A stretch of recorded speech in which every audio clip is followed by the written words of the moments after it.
les propositions, je dirais, qui sont fondées sur les fausses informations, parce qu'elles vont un peu dans le sens de nos attentes, elles peuvent aller parfois plus vite, plus profondément, mais elles touchent surtout, effectivement, un public très particulier.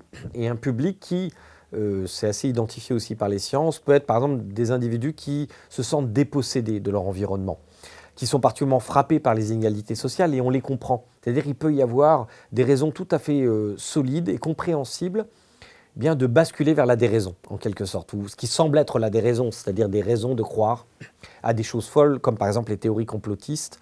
On sait que le sentiment d'anomie, c'est-à-dire le sentiment qu'on est en train de perdre les structures du monde, et ça c'est vrai aussi en partie avec la mondialisation. On a l'impression, un certain nombre de nos concitoyens ont l'impression que la décision politique se situe toujours plus loin, qu'on a toujours moins de prise sur cette décision, et même notre environnement technologique, qui pourtant réduit beaucoup de nos incertitudes, nous semble de plus en plus opaque. Les générations précédentes savaient sans doute réparer un peu leur voiture, changer une ampoule, etc. Mais qui aujourd'hui saurait ouvrir son téléphone portable et le réparer, ou ouvrir son ordinateur et le réparer? Non, ce que nous faisons, c'est avoir un rapport presque magique à notre technologie, à notre environnement technologique. Quand ça ne marche pas, on a envie éventuellement d'utiliser de la violence, ou au moins de la violence verbale, nous le faisons. C'est totalement absurde.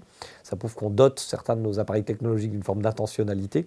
Et en tout cas, c'est un signe aussi patent de notre sentiment de dépossession par rapport à notre environnement. Et ce sentiment de dépossession, s'il est totalement compréhensible, peut parfois s'incarner dans des récits qui sont très fautifs en matière descriptive, et notamment les récits complotistes, qui nous donnent le sentiment, parfois, de nous réapproprier le monde, parce qu'ils livrent sur la complexité du monde des réponses qui sont toujours très simples, puisque fondées sur une seule cause, une seule explication, une seule raison, qui est celle de la malveillance de groupes d'élite, etc., par exemple.